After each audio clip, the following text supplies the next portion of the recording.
नाशिक शहर सध्या प्रेमाच्या विरहातून झालेली एक हत्या आणि दुसऱ्या आत्महत्येच्या घटनेमुळे हादरलेलं पाहायला मिळतंय.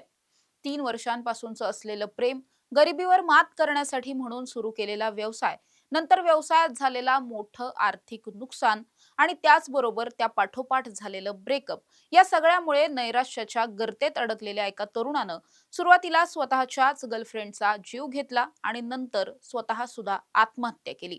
हे संपूर्ण प्रकरण नाशिकमध्ये घडलंय. नेमकं प्रकरण काय आहे हेच जाणून घेऊयात. नमस्कार, मी समृद्धी आणि तुम्ही पाहताय टॉप न्यूज मराठी.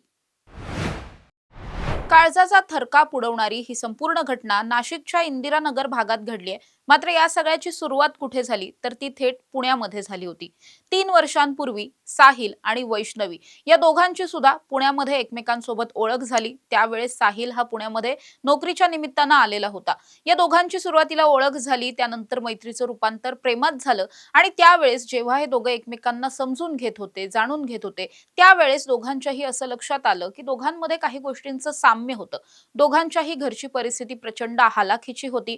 प्रेम मात्र खूप खरं होतं. त्यामुळे या दोघांना एकमेकांशी लग्नही करायचं होतं आणि या सगळ्या गरिबीच्या परिस्थितीतून वरही यायचं होतं. त्यासाठी म्हणून या दोघांनीही यवतमाळच्या उमरखेडमध्ये वास्तव्यासाठी जाण्याचं ठरवलं. हे दोघेही पुण्यामधून थेट उमरखेडला शिफ्ट झाले.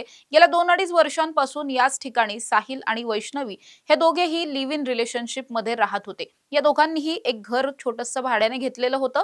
तर दुसरीकडे साहिलनं सुद्धा लवकरात लवकर पैसे कमवायचे या दृष्टिकोनातून नोकरी न करता व्यवसाय करण्याचा निर्णय घेतला. त्यानं जवळच असलेलं पाटीलवाडा नावाचं एक हॉटेल आहे, ते हॉटेल त्यानं स्वतः भाड्याने चालवण्यासाठी घेतलं होतं. असं सगळं करत असताना सुरुवातीच्याच काही दिवसांमध्ये त्याला या हॉटेल व्यवसायामध्ये खूप मोठा आर्थिक फटका बसला.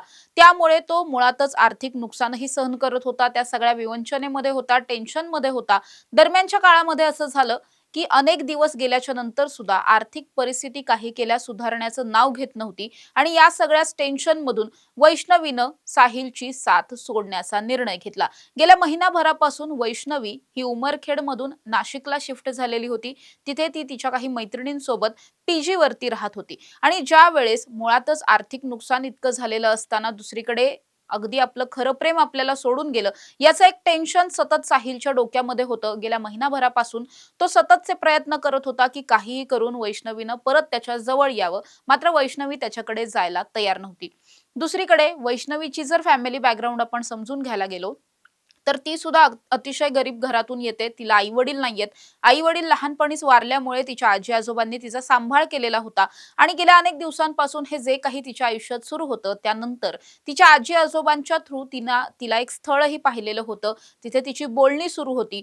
हा समोरचा जो तिचा होणारा नवरा होता, त्याला सुद्धा तिनं तिच्या रिलेशनशिप बद्दल, ती लिव्ह इन मध्ये राहत होती, हे सगळं सांगितलेलं होतं आणि त्यामुळेच त्यानं मोठ्या मनानं वैष्णवीचा स्वीकार करण्याचा निर्णय घेतला आणि या दोघांचं लग्न सुद्धा जवळपास ठरल्यामध्ये जमा होतं. आता मुळात घडलं असं की महिनाभरापासून वैष्णवी जेव्हा नाशिकमध्ये राहत होती, त्यावेळेस साहिल तिला मिळवण्यासाठीचे प्रयत्न करत होता. 4 दिवसांपूर्वी तो नाशिकमध्ये परतला. तिथे आल्याच्या नंतर त्यानं तिला फोन करून भेटण्यासाठी बोलवलं.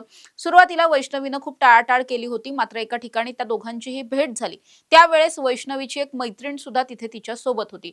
त्यावेळेसही साहिलनं वैष्णवी बरोबर तिला पहिल्यांदा तर खूप विनवण्या केल्या सोबत येण्याच्या, मात्र ती येण्याच्या मनस्थितीत नव्हती. त्यानंतर त्याने तिच्याशी वाद घातले. या दोघांचे वाद इतके टोकाला गेले की याच वादामध्ये वैष्णवीनं तिच्या होणाऱ्या नवऱ्याला फोनही लावला आणि त्याला सुद्धा हा सगळा जो काही घडलेला प्रसंग आहे तो सांगितला आणि साहिल आपल्याला त्रास देतोय असं सुद्धा ती त्याला म्हटलेली होती. या सगळ्यामुळे साहिलचा राग अक्षरशः विकोपाला गेला. त्यानंतर त्यानं सोबत आणलेला चाकू काढला आणि याच चाकूनं सपासप वार केले वैष्णवीवरती. हा सगळाच प्रसंग अक्षरशः रस्त्यात घडलेला होता. तिथेच वैष्णवीवरती वार त्यानं करून तिची हत्या केली.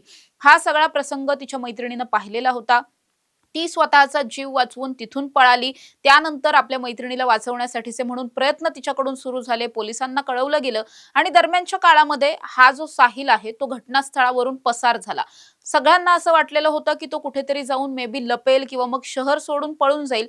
मात्र तसं काहीच झालं नाही. साहिलनं काय केलं तर 2 किलोमीटर दूर असलेल्या एका जॉगिंग ट्रॅक जवळच्या मोठ्या झाडाला त्यानं गळफास घेऊन आत्महत्या केली. हे संपूर्ण प्रकरण 10-10:30 वाजता रात्रीचं घडलेलं असल्यामुळे फारशी जास्त गर्दी वगैरे नव्हती, पण काही मोजके लोक हे सगळं बघण्यासाठी तिथे उपस्थितही होते. जेव्हा पोलिसांनी या प्रकरणाचा तपास सुरू केला, त्यावेळेस पोलिसांना हे निष्पन्न झालं, की केवळ हत्या केलेली नाहीये, तर साहिलनं स्वतः सुद्धा आत्महत्या केली. त्यामुळे या प्रकरणामध्ये जी पीडित होती तिचाही मृत्यू झालाय आणि ज्यानं हे सगळं केलं, जो आरोपी होता, त्याचाही या सगळ्यामध्ये मृत्यू झालाय. या प्रकरणातला एक प्राथमिक गुन्हा पोलिसांनी दाखल करून घेतला. या दोघांमध्ये नेमकं काय घडलेलं होतं, कधीपासून हे सगळं सुरू होतं आणि मुळातच जेव्हा या प्रकरणामध्ये या वैष्णवीच्या होणाऱ्या नवऱ्याचा पोलिसांनी जबाब घेतला, त्याच्या जबाबामध्ये तो असं म्हणतोय, की गेल्या काही दिवसांपासून वैष्णवी सतत असं म्हणायची, की साहिल तिला सातत्यानं त्रास देत होता. त्यामुळे खरंच साहिल हा वैष्णवीला त्रास देत होता का?